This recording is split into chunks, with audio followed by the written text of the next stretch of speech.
Hey, good morning. It's Gabe Monroy with Nerd Tech, and I just wanted to get you another Air.ai quick tip today. And it's going to be regarding the setup stats tracking over here on the right-hand side. So I'm just in one of my random plumbing demos here. We're not going to really talk about the script, but I wanted to just talk about this setup stats tracking. A lot of people don't realize this is where we set the call outcomes, or as you might call it, the call disposition. So call outcome, call disposition, setup stats tracking, all the same lingo. And all that means is what is this call labeled? Is it a booked appointment? Is it a not interested? Is it a wrong number? Is it a DNC? So when you go to your recordings tab, you'll actually see your recordings, and then you'll see an outcome of the call. And if you're listening to your recordings and you don't like how these outcomes are labeled, or you want to add more outcomes, this is how you do it in setup stats tracking. I've probably made a video on this in the past, but I just want to do an update to show you the normal ones that I like to add for pretty much any business, and kind of how I prompt them so that they work pretty good. So let's click in the setup stats tracking. And when you first click on it, it's actually just going to pop up, and it's going to look like this. It's going to, this is the default outcome. It's called booked appointment. And this is obviously the goal of a majority of all calls, but sometimes you might have customer service. Sometimes you might not be booking an appointment. Maybe you're just selling a ticket to an event or something like that. So if it's not a booked appointment is the goal, you can't delete this outcome, but what you can do is click custom, and you can actually rename it. Now, if we want to keep it as booked appointment, one little tip that I would say, uh, these come default with some basic prompting right here.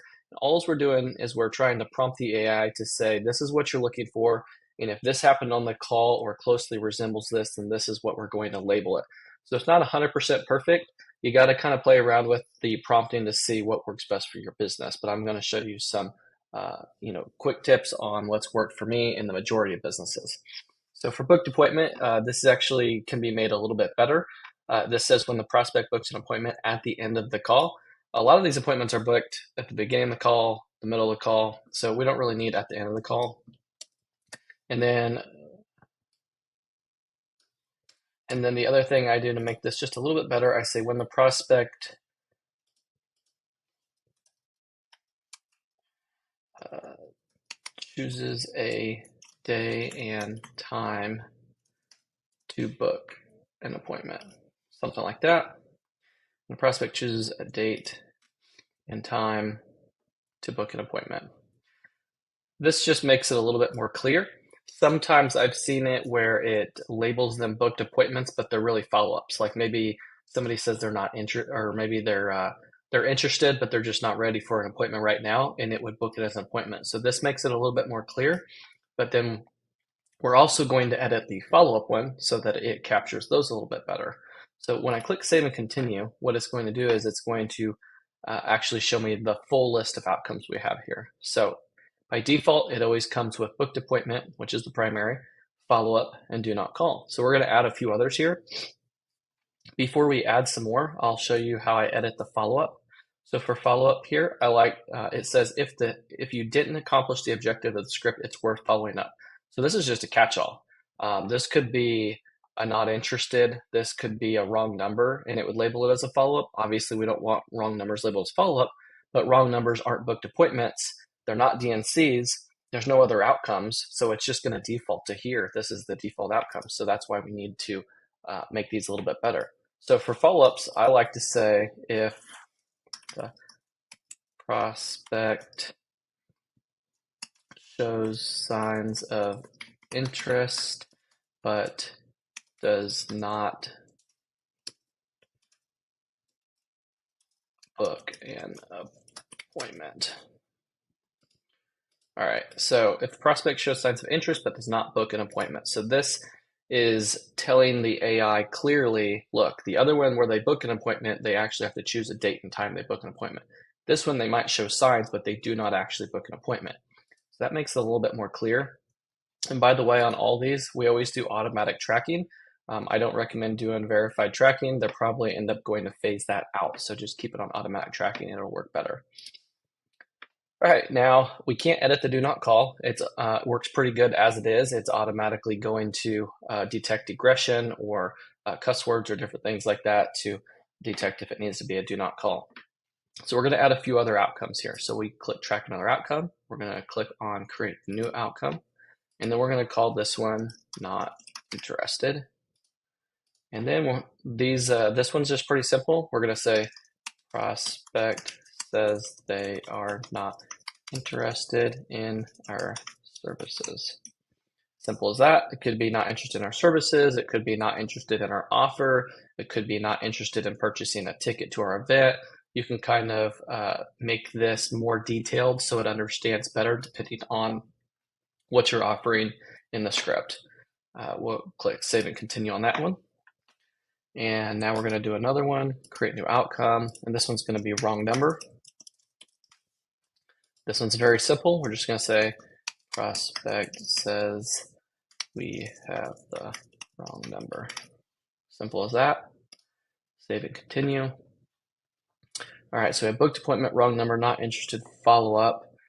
And the last one I like to do, I call this either no information or hangups. And we'll just call it hang up. And then we're going to say this is the default outcome if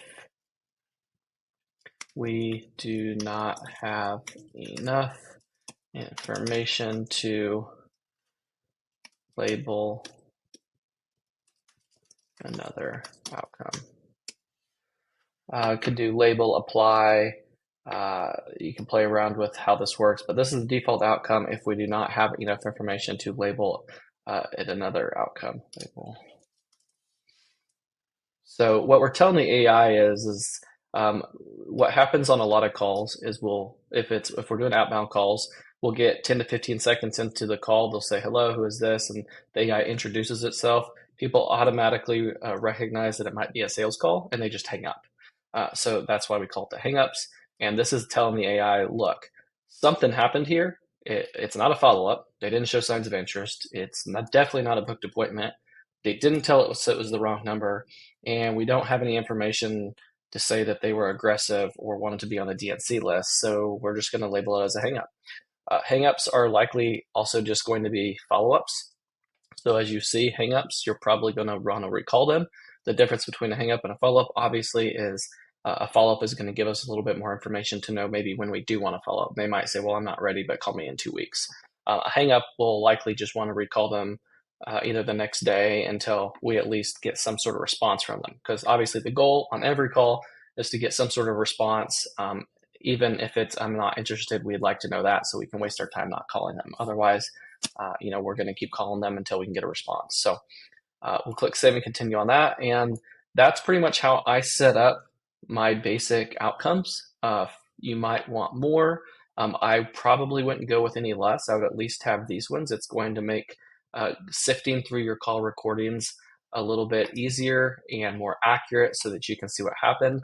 If you find that any of these recommendations I did is not working very well, then all you need to do is go back in the setup stats tracking, play around with maybe making that prompt a little bit better, listen to your calls and figure out maybe why the AI got confused and reprompt it so that it captures that, or maybe you need to add another disposition depending on your business and what people say. Maybe there's some other disposition for your particular industry that needs to be added to capture that outcome. So hope you enjoyed the video. Please like and subscribe. If you need help with any of this, setting up with GHL, or you want to be part of my NerdTech platform where we integrate this fully and do lots of automations and customizations, you can definitely book an appointment below. We can do a discovery call with a demo and show you what we can do for you. But pretty cool stuff. Have a great rest of your week, guys.